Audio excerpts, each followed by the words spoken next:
Hey guys, and welcome to Quality Shot. So the Nitto ATP Finals is done and dusted. Alexander Zverev is the man on the mountain, the man standing above all others at the end of the tournament. He overcame Daniil Medvedev, getting revenge after the group stage loss to the Russian, coming through 6-4, 6-4. So in straight sets, and he wins his second ATP Finals title. He also finished the year with the most number of titles as well, which is quite interesting, with 6. Obviously, no Grand Slam to his name. But an interesting stat, Venu. In all the finals that he's made this year, he's won all of them. So an interesting stat there. So hasn't lost a final this year. So when he makes the final, he wins it. So that seems to be a trend, and it's probably quite a good stat to have. Venu, how you doing? And go on. Yeah, that's an interesting stat about the finals. He's doing what New Zealand haven't been able to do in the cricket over the last exactly. Few years. So exactly, yeah. Being clinical, I think, for sure, is what the he's final been, is a big thing. Yeah. I mean, Andy Murray had a similar thing, didn't he? When he kept on getting to finals against, especially Roger Federer and Novak Djokovic, kept on losing them. And then eventually, US Open, 2012. Exactly, yeah. He made quite a few finals. I think it was 3, actually, if I'm not mistaken, before then winning the Olympic gold medal in 2012, and then, managing to win his Grand Slam the next year. But he was struggling for sure in a few of the finals, and struggled against Roger especially. But yeah, very impressive from the German, and we'll go into that a little bit. We'll talk about what it means in terms of the I guess, the whole scheme of things looking forward to 2022. Before we get into the stats, because I know you love a stat, and so we will go through the stats. I'll share my screen in a second as well. For those of you who haven't watched the whole ATP Tour Finals, a very, very quick roundup in about a minute. I'll quickly do it. So group stages, we had Casper Ruud, we had Stefanos Tsitsipas, we had Novak Djokovic in that group as well, and Cam Norrie ended up coming in for Tsitsipas. Sinner ended up coming in for Berrettini in the other group. And we had Zverev, obviously Medvedev, and Hurkacz as well in that group. So that was like the group of death, with Hurkacz, Zverev, Medvedev, and Berrettini. And the other group with Rublev and Ruud, Tsitsipas, and Djokovic was seen as the kind of slightly easier group. Djokovic looking to dominate, and he did. He won all 3 of his matches. Medvedev won all 3 of his matches. A very tight match against Zverev. Zverev got through. Rublev against Ruud was basically a shoot-off to see who'd get through, and Ruud won it in a deciding tiebreaker.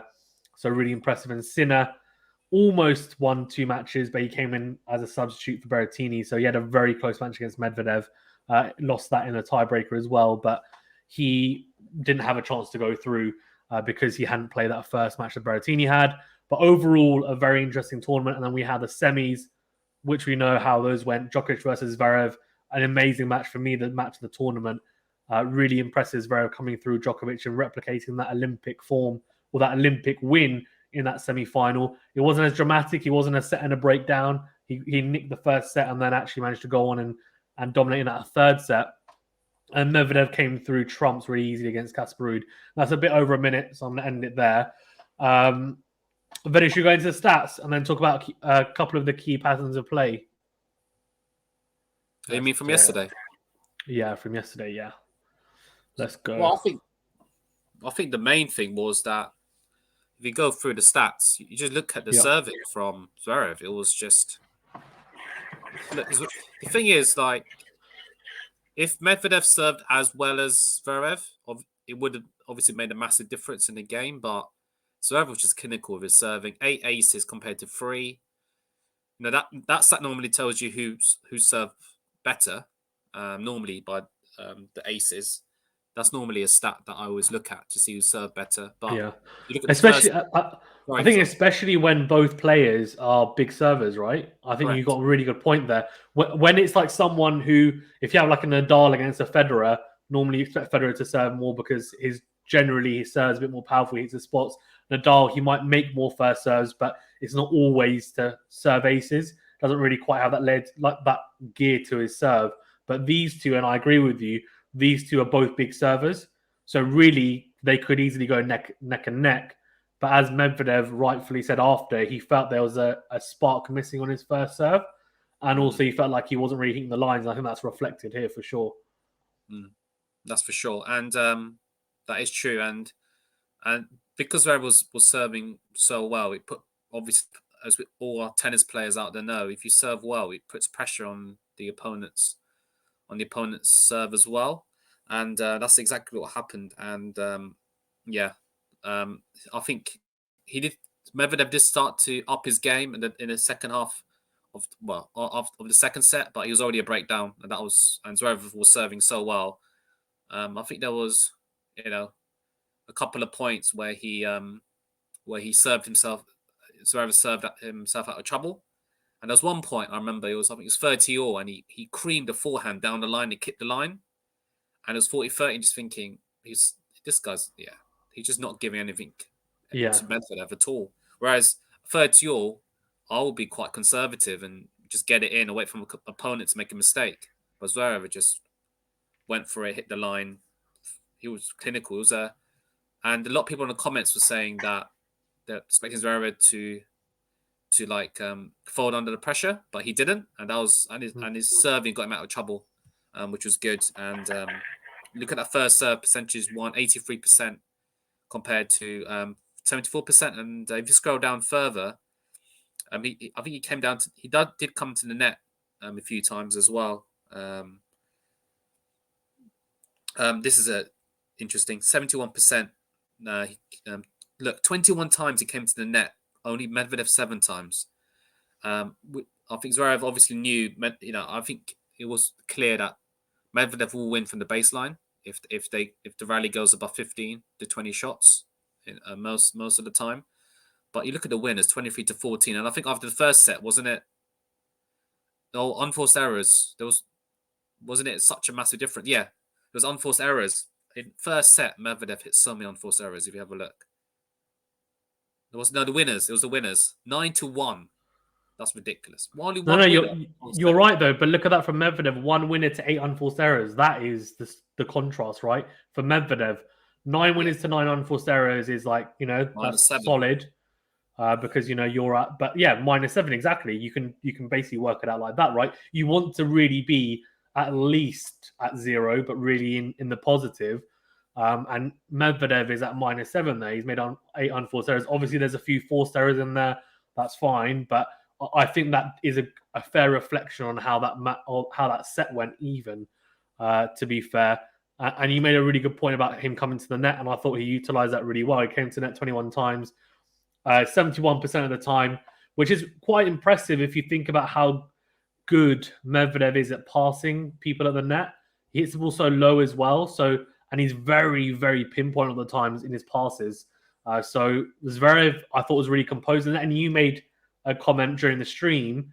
Thank you, everyone who did join the stream, by the way. That it was almost Federer-esque, one of his drop volleys, the kind of composure that he had, and I thought he was really good at the net venue, and it's something that I think we could learn from as obviously club players. But I thought his composure was really good.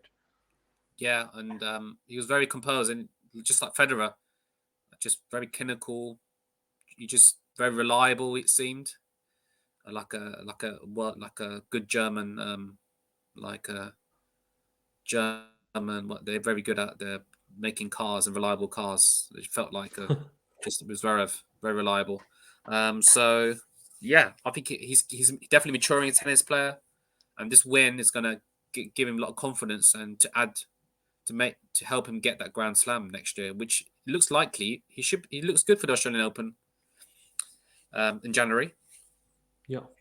Yeah, agreed. I think he actually is a pretty darn good clay court player as well. The only issue with that is obviously Rafa and Novak are very good on the clay, probably slightly better than him. But I feel like that originally was his most suited surface. But he's become very good on the hard courts, no doubt. And I'm sure even at Wimbledon, especially if he manages to have the type of composure he had yesterday at the ATP Tour Finals, even where he was coming to the net a lot behind the big first serve, serving as well as he was.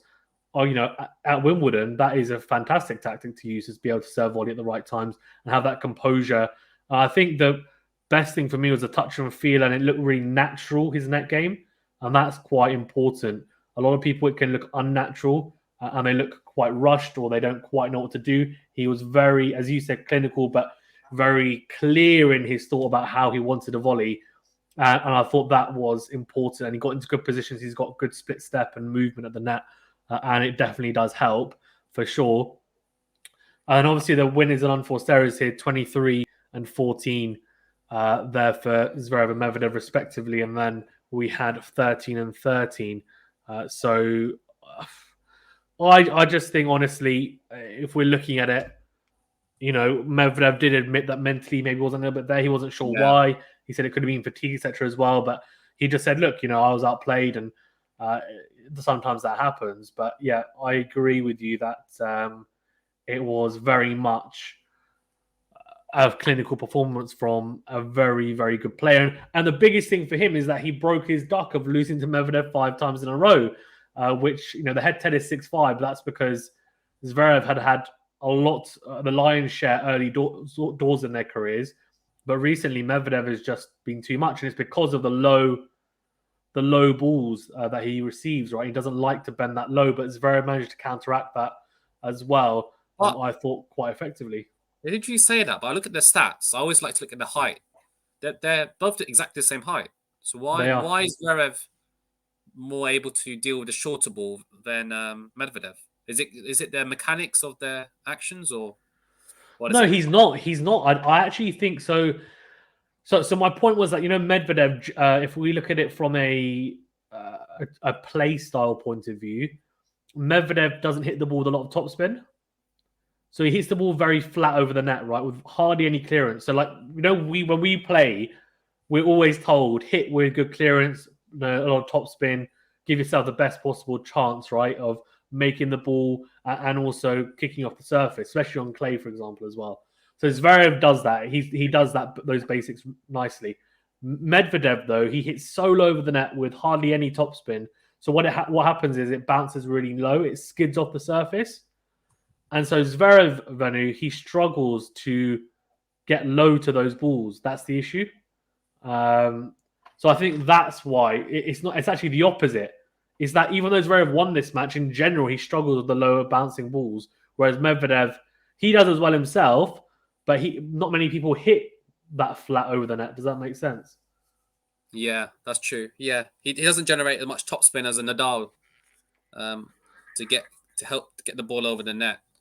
But it's interesting. It's interesting how tennis players can find the smallest chink in someone's armor, or like the smallest weakness, and they can target that, and that can really, really affect how someone plays during a game, and they can really target it. Which I think we're both finding as we're playing high level tennis. Trying to play high level tennis, especially for me, I'm trying to. It does make the game more interesting, more enjoyable, and it's a very tactical game. But yeah, I think Zverev looked good, but Medvedev just didn't really turn up, which is disappointing for a final.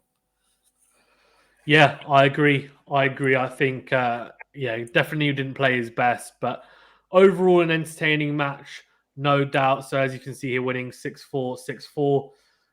In terms of what next, we briefly discussed on the stream, but I think we both agree that, and you just mentioned it, that Zverev, it's probably a matter of time until he wins a Grand Slam. It's probably not a matter of not a matter of if, but when for him. Surely, these two alongside Novak Djokovic, they're going to head it up as the favourites going into that Australian Open final, or Australian Open in general. But yeah.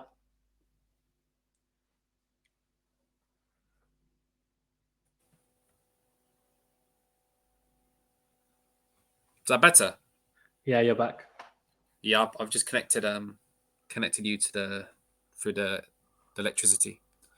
Okay. Yeah, I was just saying that. That's right. I was just saying that Zverev and Medvedev and Djokovic are surely the favourites now going into the Australian Open after this result, right? What was that? So Djokovic and Medvedev were the favourites. Yeah, but now Zverev joins them, I think. Sorry? I was saying now I think Zverev joins them, right? Yeah, Zverev does join them. Who else can we add to that? I would have said Tsitsipas earlier on in the year, but I don't know what's happened to him recently. But I would say, Zverev is up there. Depends how the seedings go, but it depends. Djokovic plays in Australian Open. He hasn't had the vaccine, so let's see if they let him in. But yeah, we can add Zverev on there, but don't write Medvedev off. He will. Yeah. He'll make the semis at least, and I'm sure he'll find some good form. So, and he's got how many titles has he got? He won the US Open. He won the US Open this year. Yeah.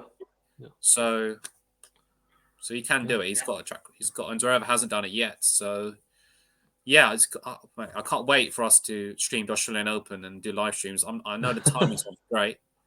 Mate, I'm looking forward to that. It's going to be fantastic. I think. The Australian Open. Yeah, and it'll be fantastic for the channel as always, and we look forward to it. And I'm sure we'll do a review of that tournament. And we're going to do a review of the year in tennis. Yes, as well. we are.